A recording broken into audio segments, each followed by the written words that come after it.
Welcome back, all you Fabricans and Fleshbags, to the super, not funny show, reviews. And today we are reviewing She-Hulk Episode 8.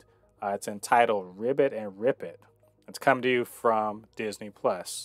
So, was it good? Was it bad? Should you be watching? Well, LADI, the penultimate episode of She-Hulk dropped today. And finally, all of the haters can shut the hell up. And all of the people who have been annoyed talking about bait and switch can shut the hell up. Because this is the Daredevil episode.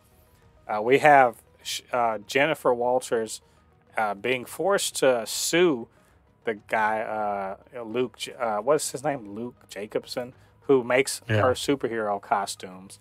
Because her client, Rich Boy, who goes, what's his name? Leapfrog. He has a suit designed by Jacobson that malfunctioned and burned his legs, and he wants to sue him. Which, let me just say, I was just like, who the hell are you, and why on earth can you afford GLK to sue anybody, right? Yeah. But either way, so she finds herself in court with what she thinks is an airtight case, but she didn't count on Matt Murdock showing up, which was foreshadowed in a previous episode when we saw the helmet and everything like that. But Matt Murdock comes in, and because he's a great lawyer, makes neat work of her case, and also exposes that the client is sort of all full of shit. And that, of course, we got Matt Murdock in town, and so there can be good Matt Murdock, She-Hulk / Jennifer Walters interaction. And it all ends with, the way all superhero things go. They, fight, and then they team up, and then, get the bad guy. And then there's like a twist ending at the very end. So all of that said, I'm not going to spoil anymore. But LADI, just saw the episode. What'd you think? I'll just say it's unfortunate that they waited this long to give us an episode like this. It's one of those things that, because I know a lot of people have given up on the show, and I just said, like, I'm watching this episode and I'm like, why did they wait till to give us the perfect mix of action, comedy, romance? This was what I expected from She-Hulk. You know what I mean? And it just, because it's like, it would be different that if this episode wasn't, because this was a good episode. This is one of the best episodes I saw from a Disney Plus show. So I know they have it in them. I just wonder why they, you know what I mean? Just this, you know what I mean? It's just like, why until this episode to finally, you know what I mean? To just, I guess, to strut their stuff as writers and everything. It's just like, God, this was a good episode. I enjoyed this episode from beginning to end. It was funny. It was entertaining with action. It was witty. I was just saying to myself, I'm like, why did you wait till Daredevil? There's so many things you could have done with the Abomination in the first couple episodes to make it, you know what I mean? It just, but I give this episode, honestly, a 9 out of 10. This is one of the best episodes I like of all the Disney Plus shows. I'll say this is probably at least top 3, in my opinion, of Disney Plus. Yes, I'll put it in the top. This was a great, like I said, this is when I thought of She-Hulk as a live action She-Hulk show, this episode is what I thought of. You know what I mean? This is literally like her pencil whipping people into what's it called during the day, and then beating up criminals at night. That's what I thought, and I was just like, God. And we got to see the premiere of her superhero suit, which I would like to say I don't like. But yeah, it doesn't. Yeah, I agree. Like I admit it does not look good at all. I do admit that that is the one. That's why I don't give it a 10 out of 10. That is the one part I was just like, ugh. Yeah, I don't like her super suit. I I agree. This is a great episode. In a way, you couldn't have had this episode without the preceding episodes, because now you have a Jennifer Walters who is also who is fine with herself and fine with She-Hulk. Switching between one is not the crutch for the other or anything.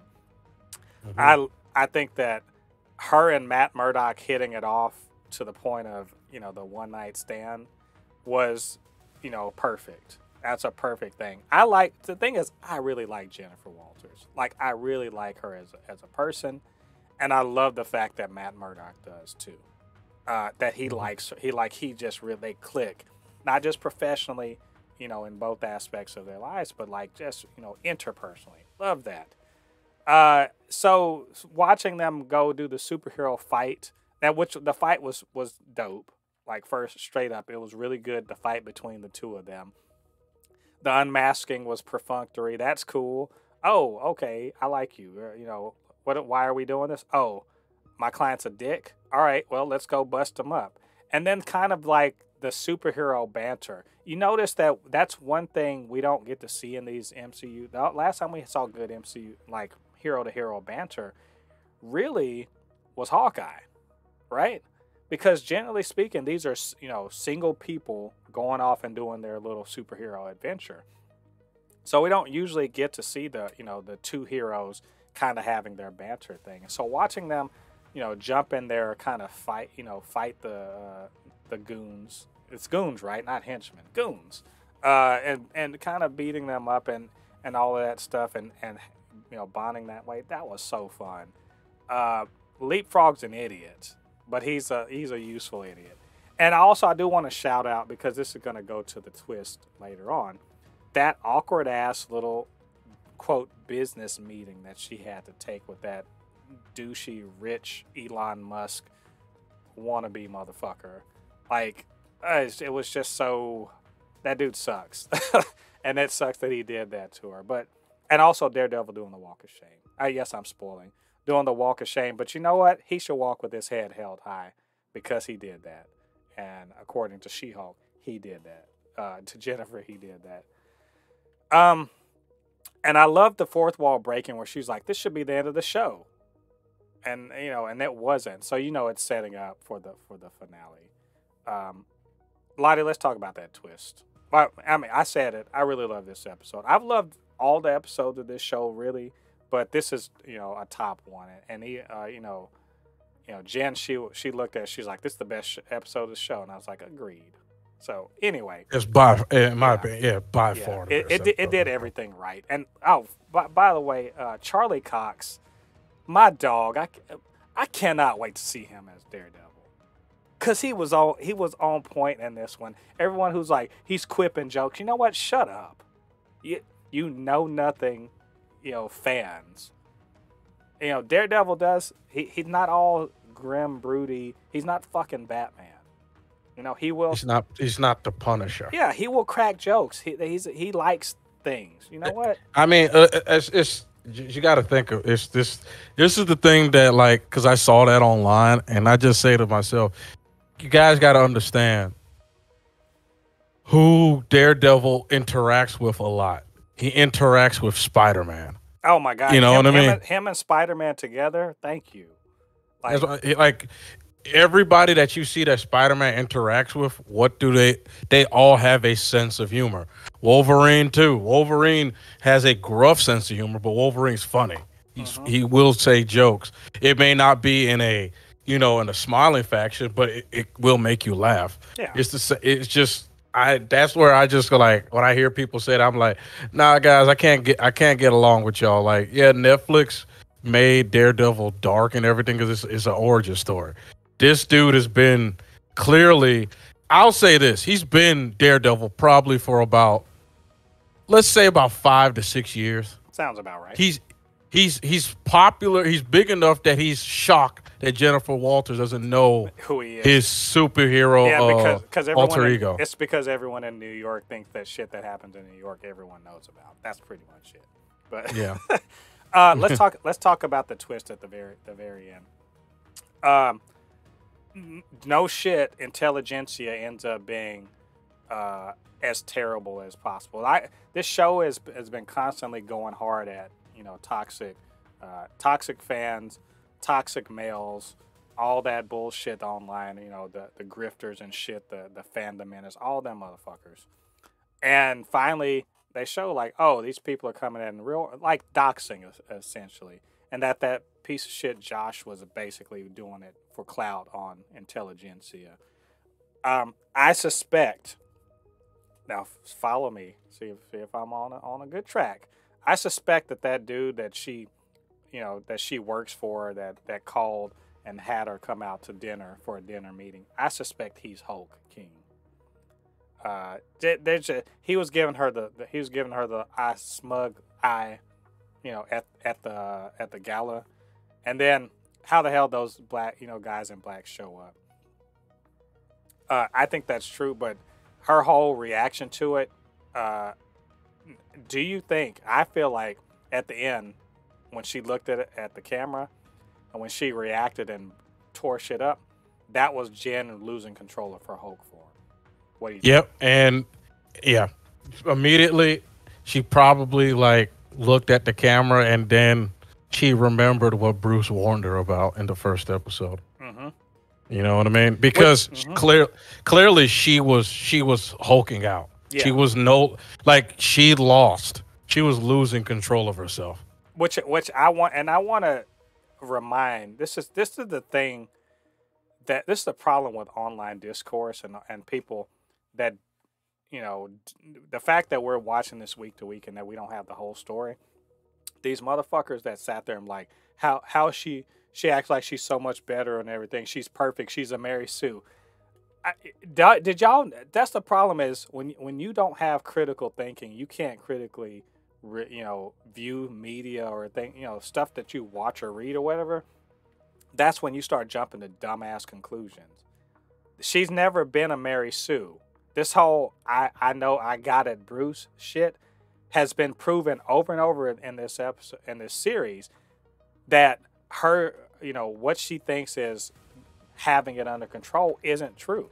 It's not correct. It's wrong. She has not had it under control. She just never. Yeah, the thing about it is she never had the hulking out moment that Bruce will have. Like, for example, like her about to be fatally shot and then the She-Hulk saved her.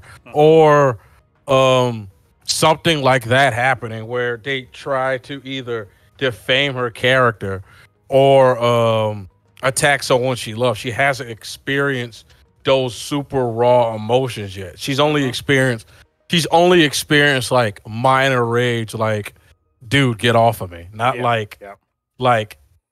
because what she experienced in there was not just rage. That wasn't rage. That was complete humiliation that she felt, which could lead into hysterical rage because you can see it on her face. Just like blind rage, wanting to like turn, seeing red rage, and immediately zeroing in on who she correctly suspects were at work. I also want to draw attention to the fact, and this, like, I love the fact that we get female writers in here, because an aspect that we don't often see in shows, especially like Marvel shows, is that they slut shamed her too. Like, they literally sent a dude in there to seduce her. She and then he tapes it and everything. It's not just slut shaming. It's like ex-girlfriend, porn, all that other stuff, invasions of privacy. It's pretty much. I'd say Josh was a piece of shit. I'd say the Intelligencia guys are a piece of shit. But this is the sort of doxing and crap that goes on to sort of silence people, to so-called bring people down a peg. And the fact that it works on her is only because, as women are more or less told to be ashamed of shit like that, or that they have to be. If she were a guy, it would be nothing. But she's not a guy, so it's something. And it's just a huge invasion of her privacy and her space and everything. And of course, she hulked out. So This shit was hard. Like that part of Yeah, the episode would have been I'll perfect say before that, but that was just so hard though. I'll say it would not have been so bad if her mom and dad were not there, because Yeah. they clearly showed Yeah. the writers and the people who were directing the show clearly wanted to show her looking at her, like, because that's the first. She didn't care about anybody else's opinion. The first person she looked at when that shit started coming on the TV, I mean on the projector, she looked straight at her mom and dad, because she doesn't want to look like a, because even for a guy, because I'll even say that I wouldn't want somebody to show a video of me having sex with a woman in front of my mom. God rest her soul. Like, you know what I mean? That's just. No, you're 100% right. It's just, but it's used especially as a bludgeoning tool, because they can't actually hurt her physically, so they've got to make her look bad in the eyes of the public. And they couldn't even do that because she's a great lawyer and she's a superhero. So the only thing they had was to go the misogyny route. So piss her off so she will make herself look bad. Yeah, and exactly. I'm gonna just say, because it's true, because she's on her. Like the chick tried to tell her, like, hey, don't let it, but she couldn't control it, and now unfortunately, she showed the public that she doesn't have full control over Hulk. You know what I mean? Right. Absolutely. Yeah, it was crazy. Like, but I feel like my guess about that. We'll see if you'll have to pick up the phone next week about my guess about. But here's my thing though. Here's my thing. I'm gonna tell you. I'm gonna give you one of my guesses. She's gonna get arrested, and I'm gonna tell you who's gonna be the first person to come see her. Abomination. Nope. Oh, who? Her boss. Well, yeah, he already looks like he's about to fire her. No. From what I saw, he didn't want to leave. Like, he didn't see her as a threat. People were making him leave. He's looking at her like, damn, like almost like he's worried. Like the way, like, I'm gonna tell you from what I see of this show, they make him seem like the guy who doesn't care. And like you said, will be the quickest to fire her. I feel like he's like almost like a grandfather type figure to her. Like, he looked like the way his eyes looked when he saw her getting mad, it was more of like, it was like ashamed, not as in like he's ashamed that she's was dumb enough to do something like that. It was more of he's ashamed that something like that happened to her. Mm-hmm. You know what I mean? That's from what I saw. Right. Well, we're gonna see next week. All right, so everyone, those are our thoughts on this episode. I think we both liked it quite a bit. So what did you guys think about the episode? What did you think about what we had to say? Get down to the comment section. Let us know your thoughts. Of course, you can always hit us up, supernotfunnyshow@gmail.com, or at supernotfunnys1 on Twitter. And get down there, hit that like button. Helps with the algorithm for these videos. Subscribe button, hit that, and the notification bell. All right, all you Fabricans and Fleshbags, thanks for joining us. Come back next week for the finale of the She-Hulk series, or maybe season 1. Until then, I've been Mo De Pape, resident fabricant and comic extraordinaire, all things pop culture, joined by the anime expert, video game designer, and lover of all things superhero, my good friend LADI. And we'll see you guys on the other side of the thread. Peace. Peace.